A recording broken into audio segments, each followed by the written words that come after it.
Bonjour, bon après-midi, bonsoir, bonne nuit. Ça dépend de l'heure à laquelle vous nous observez.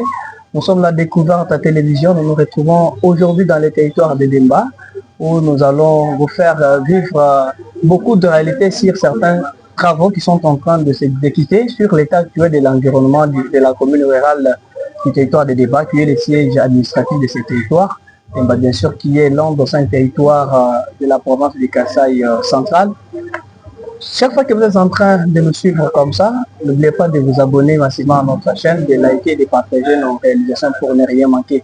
Aujourd'hui, nous allons faire honneur à un jeune du territoire de Demba qui va donner son point de vue par rapport à certaines réalisations et certaines réalités du territoire de Demba, ce qui va bien sûr servir tout le monde qui est de près ou de loin, que ce soit celui du territoire de Demba ou d'ailleurs, surtout de la province du Kasaï central et de la République démocratique du Congo. Il sera là avec nous, il se nommera Joseph Jibikilai, que tout le monde connaît, surtout nous qui sommes à Demba, qui avons toujours l'habitude de rester à Demba. Nous connaissons très bien, nous savons l'engagement de chacun. Ainsi, nous voulons une petite pause comme ça pour l'entame de notre entretien avec le jeune leader de Demba. C'est le début de notre entretien avec le jeune leader de Demba, qui est bien sûr Joseph Jibikilai. La plupart l'appellent Tosé. Voilà, c'est le nom petit que les enfants même connaissent. Joseph Jibikilai, nous vous disons bonjour et bienvenue sur notre plateau de la découverte. Bonjour, monsieur Laurent Deomukaya, le grand jeune leader qui fait monter en croissance dans les sphères médiatiques, surtout chez nous ici en République démocratique du Congo. Je suis très heureux ce soir pour m'avoir invité sur votre plateau et je vous dis sincèrement merci et je vous félicite et vous promets aussi mon soutien conditionnel par rapport aux initiatives que vous êtes en train de mener, de faire, surtout cette innovation, de nous faire vivre dans les territoires, dans la province, au pays, voire dans le monde entier. Je vous dis sincèrement merci. Merci beaucoup, vos éloges vont droit donc au cœur. Ça fait qui nous pousse bien sûr à progresser. Et des gens comme ça, ce sont des gens que nous sommes en train de chercher. Joseph Jibikilai, originaire du territoire de Demba, natif bien sûr, comme nous pouvons le dire, nous pouvons le qualifier. Même vous avez vu actuellement sur toute l'étendue de la commune rurale de Demba, qui est le siège administratif qui donne la beauté du territoire de Demba partout ailleurs. Non, vous avez vu comment est-ce que le territoire de Demba s'est transformé en ce moment. Est-ce que nous pouvons comparer l'état actuel du territoire de Demba ou du siège administratif du territoire de Demba avec l'état qu'avait cette commune rurale les jours passés? Qu'est-ce qui marche et qu'est-ce qui ne marche pas selon vos analyses? Oui, merci beaucoup, monsieur Laurent, pour m'avoir posé cette question de faire un état des lieux sur l'avancement ou non de notre territoire de Demba sur les différents domaines. Personnellement, je ne peux pas être négativiste, c'est-à-dire dire que non, tout n'a pas marché. Non. Si on fait une comparaison par rapport à l'état ancien de notre territoire et aujourd'hui, il y a ce qui a marché, c'est-à-dire il y a ce qui a eu à développer et ce qui n'a pas marché. Ça dépend aussi des différents domaines. Par rapport au domaine ou bien dans l'état ou bien à ce qui concerne les infrastructures, il y a ce qui a marché, il y a aussi ce qui n'a pas marché. Qu'est-ce qui a marché? Nous avons dit restons d'abord sur la propriété de notre environnement. En tout cas, par rapport à la propriété, rien n'a marché. Rien n'a marché par rapport à la propriété. Quand nous comparons d'autres territoires que nous avons aussi eu l'occasion de visiter et ce que nous voyons chez nous, par rapport à la propriété, rien n'a marché. Des avenues qui sont les avenues, des raccourcis. Il n'y a pas de la route nationale numéro 41 totalement délabrée, totalement disparue cette route. Vraiment, en tout cas, rien n'a marché. Rien n'a marché. Alors, en tant que jeune leader, qu'est-ce que vous pouvez dire aux téléspectateurs qui nous suivent, surtout aux partenaires et aux fils et filles du territoire de Demba qui nous suivent à travers la découverte télévision? Et nous allons d'abord commencer par nous-mêmes qui sommes sur place à Demba. Nous devons avoir le sens de la responsabilité. Savoir que non, le territoire ici, c'est notre territoire et c'est nous-mêmes les responsables des territoires qui devrions faire quelque chose pour son avancement. C'est-à-dire ceux qui sont à la gestion obligatoirement là. Aujourd'hui là, que ce soit au niveau du territoire, que ce soit au niveau de la commune, les chefs quartiers, tout le monde là où il est en train de gérer, il doit avoir un sens de responsabilité pour mobiliser et la population et les dirigeants, faire des initiatives pouvant nous permettre à rendre notre milieu propre. C'est tout ce que je pouvais demander. Donc, aux gestionnaires, aux dirigeants, aux dirigés, d'avoir le sens de la responsabilité, le sens de la citoyenneté pour rendre notre milieu propre. Donc, ce n'est pas le cas des dirigeants seuls ou bien le cas de la population seule, mais c'est le cas, la responsabilité doit être sur tout le monde qui est ici à Demba.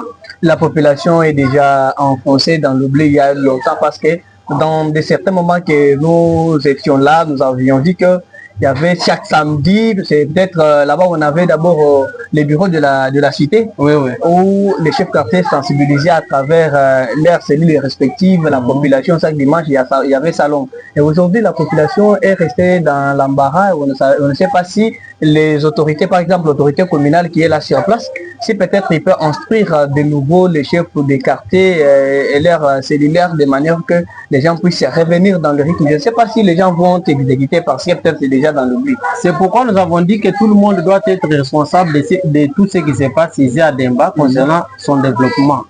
On sait que nous, quand on grandissait aussi ici à Demba, on savait que chaque samedi, on avait instauré un système que nous on appelait d'une manière générale les salons. Donc tout le monde, chaque samedi matin, devrait être sur sa route, sur son avenue, travailler, sarcler pourvu que toutes les routes soient entretenues et que les quartiers soient aussi entretenus. Mais avec le temps, actuellement, nous avons trouvé que ce système-là a été déjà oublié. C'est ainsi que nous appelons les autorités locales. Par exemple, les chefs de la commune, les bourgmestres, l'administrateur, les chefs des quartiers, ils peuvent réinstaurer ce système. Ils peuvent réinstaurer ce système et que la population aussi doit s'adapter. Donc, vous savez que c'est les dirigeants qui doivent sortir une initiative et c'est la population qui doit maintenant suivre. Donc, si les dirigeants ont oublié, la population aussi va oublier. Donc, cette initiative doit provenir d'abord des autorités.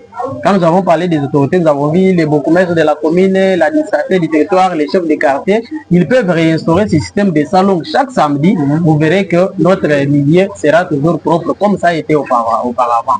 Vous aviez voulu entamer les points infrastructurels ici, je ne sais pas moi. Dans quel point vous voyez que ça marchait? Dans les points, sur le plan individuel ou privé ou sur le plan public ou de l'État? D'abord sur le plan personnel ou le plan individuel. De ce côté-là, je dis félicitations à tous les jeunes, tous les papas qui ont eu le sens de construire chez nous. Parce que quand je suis arrivé ici, j'étais en déplacement, mais quand je suis arrivé ici le 25 octobre de l'année passée 2024, jusqu'à aujourd'hui, j'ai trouvé maintenant que non, les jeunes de Demba, les jeunes qui viennent de commencer leurs activités, ont eu le sens de construire chez nous.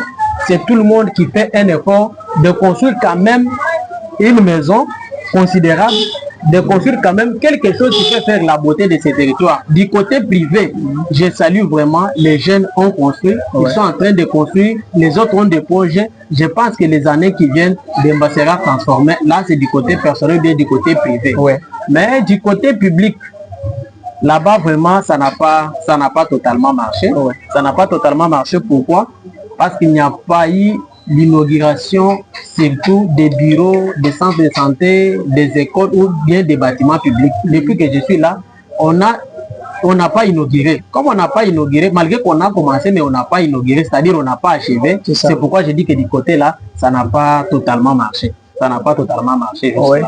Dans le cadre de PDL 145 territoires, par exemple, on a vu le bâtiment administratif des territoires inachevé, on a vu les centres de santé en cours de construction, on a vu parmi les écoles ciblées, nous en avons que des écoles inachevées, des constructions qui sont toujours en train de continuer aussi longtemps que la durée impartie était déjà consommée. Qu'est-ce que vous faites comme recommandation par rapport à la continuité du travail? En tout cas, de ce point-là, M. Laurent Béomukaya, c'est un point vraiment très capital, un point très important. Nous savons que les PDL 145 territoires, donc le programme de développement local des 145 territoires, c'est une initiative du gouvernement central de la République démocratique du Congo. Et cette initiative avait pour objectif d'améliorer les conditions de vie des territoires qui sont dans les regards, ou bien les territoires ruraux.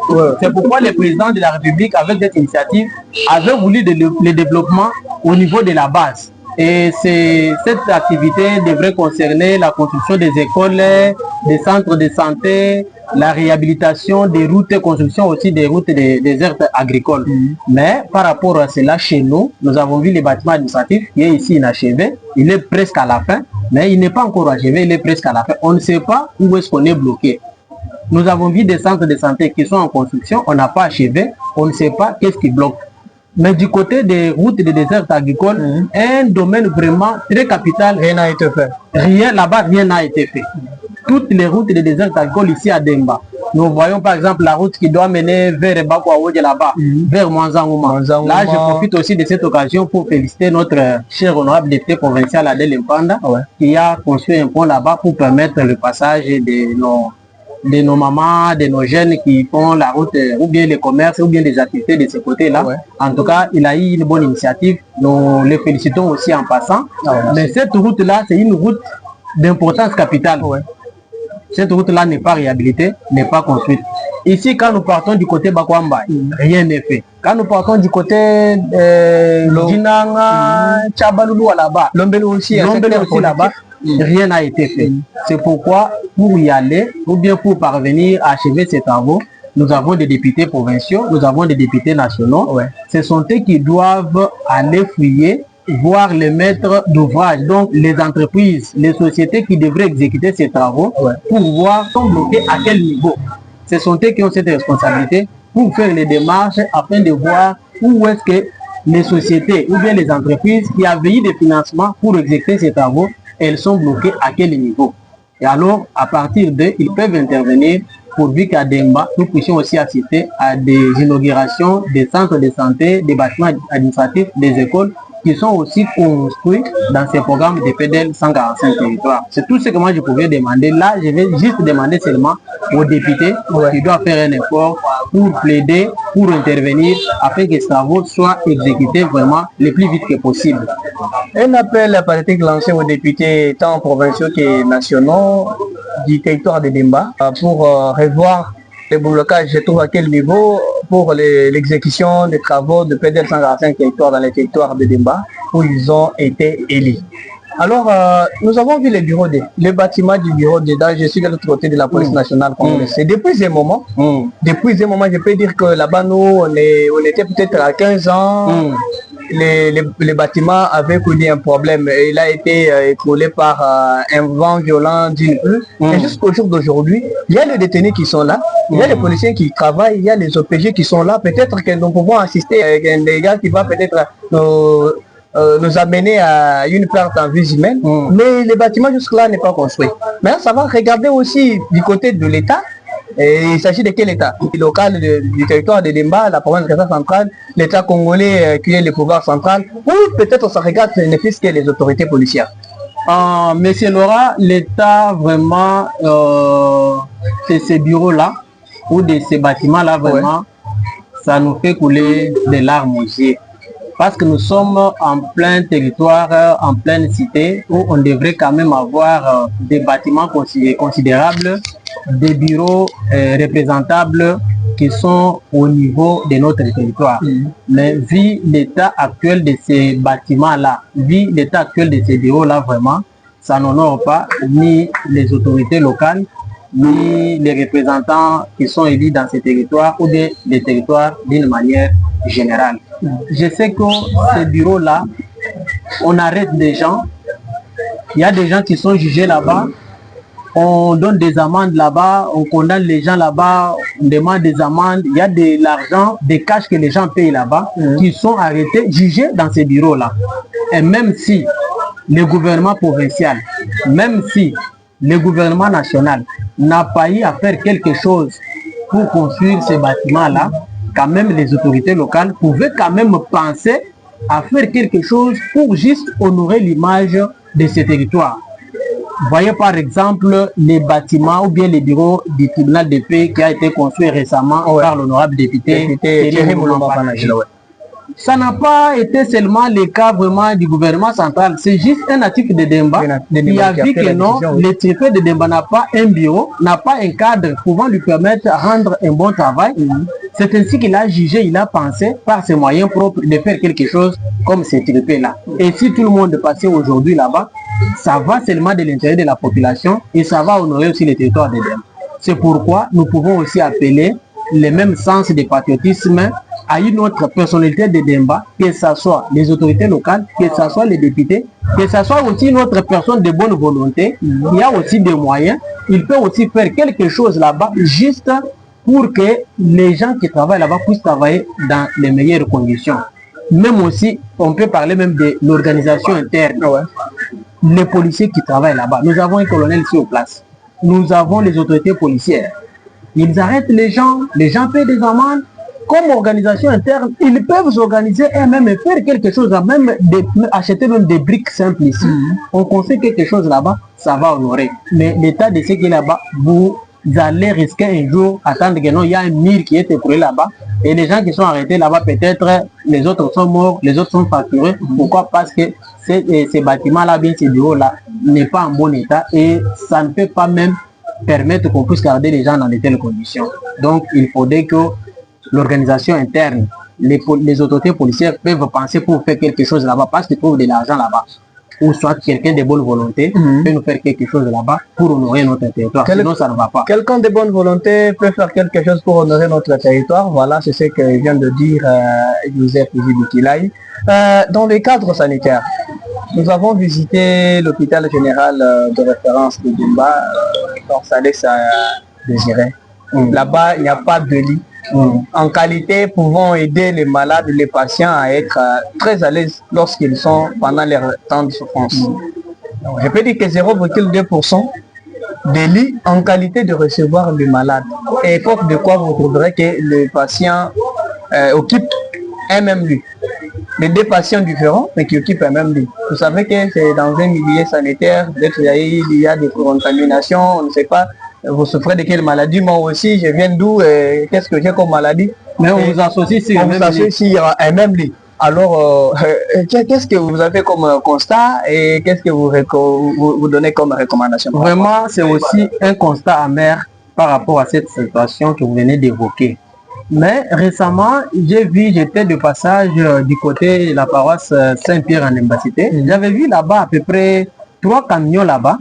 3 camions là-bas, on était là en train de décharger. Il y avait des lits, il y avait des histoires comme ça qu'on pouvait, les matériels qu'on pouvait distribuer dans les hôpitaux. Mais je ne sais pas, pour l'hôpital de référence de Demba, on avait prévu combien de lits, je ne sais pas. Mais je sais que c'est une structure sanitaire qui a aussi sa façon de travailler. Ils ont des partenaires.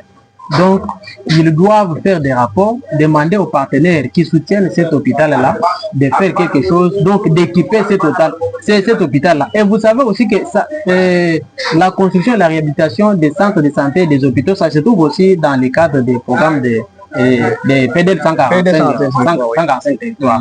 Donc, on doit aussi cibler l'hôpital, parce que c'est l'unique hôpital que nous avons ici à Demba. Les gens doivent être traités, soignés dans de bonnes conditions. Imaginez quand il y a des malades qui sont qui viennent de directions différentes, qui souffrent de maladies différentes, mais ils habitent ou bien ils passent nuit sur les mêmes lits. En tout cas, c'est mettre ces gens-là dans des conditions vraiment inhumaines. Donc, il faudrait que les organismes, les partenaires qui soutiennent cet hôpital puissent penser à cette histoire, donc d'équiper l'hôpital en tout et pour tout. Donc, tout le matériel possible doit être là-bas pour que les patients soient entretenus dans de bonnes conditions. Votre conclusion par rapport à tous les points que nous avons touchés, donc en général, qu'est-ce que vous avez à donner comme conclusion par rapport aux difficultés que connaît aujourd'hui le territoire de Demba? En tout cas, M. Laurent Béamoukaya, je vous dis d'abord sincèrement merci pour nous avoir honorés, nous inviter sur votre plateau de la découverte télévision afin de mettre notre point de vue par rapport à la situation actuelle de notre territoire de Demba. Nous avons parlé de la propriété du territoire. Quant à ce point, j'ai demandé ou bien je demande aux autorités locales de réinstaurer ce système de salon chaque samedi le système de salon chaque samedi pour que toute population puisse assurer la propriété, que ce soit en commençant de son avenue, de sa parcelle dans le quartier, et ça va élargir jusque sur toute la cité. Et nous allons demander aussi à nos représentants. Quand je parle des représentants, nous avons des députés provinciaux, nous avons des députés nationaux. Ils peuvent aller consulter les entreprises qui ont bénéficié des financements pour la construction de notre bâtiment administratif, des centres de santé, la réhabilitation des routes des déserts agricoles, de leur faire voir où est-ce qu'ils sont bloqués. Il faut que ces entreprises-là montrent les difficultés qu'ils sont en train de rencontrer et qu'est-ce qui bloque pour que les travaux là soient achevés. Parce que nous, la population de Demba, nous avons l'impatience de trouver, de voir qu'on puisse inaugurer, que ce soit les bâtiments, que ce soit les hôpitaux, que ce soit les centres de santé qui sont en train d'être construits. Nous voulons qu'on puisse passer à l'inauguration. Ça a beaucoup freiné parce que dans d'autres territoires, dans d'autres provinces, nous avons trouvé que les travaux sont déjà finis. Mais chez nous, qu'est-ce qui bloque? Nous voulons que nos représentants puissent faire les démarches pour voir où est-ce qu'ils sont bloqués, qu'est-ce qu'ils peuvent faire pour qu'on puisse inaugurer tous les bâtiments qui sont en train d'être construits et ceux qui n'ont pas été exécutés ou bien commencés, qu'on puisse le commencer dans un délai le plus bref pour que nous puissions aussi voir la réalisation de ces projets se faire dans notre territoire de Demba. Merci mon frère. Je vous dis merci. Nous avions fait honneur à un des du territoire de Demba, José Jibikilai, qui était sur notre plateau de la découverte télévision. À lui, nous disons merci d'avoir répondu à nos questions. Merci beaucoup, monsieur Laurent. On était là à la découverte de télévision. Nous sommes dans la province du Kasaï central. Ici, nous sommes dans le territoire de Demba où on a fait le point général sur l'état actuel du territoire. Nous vous disons merci d'avoir été le nôtre. Et nous vous appelons à vous abonner, à liker, à partager nos réalisations pour ne rien manquer. Nous vous disons merci.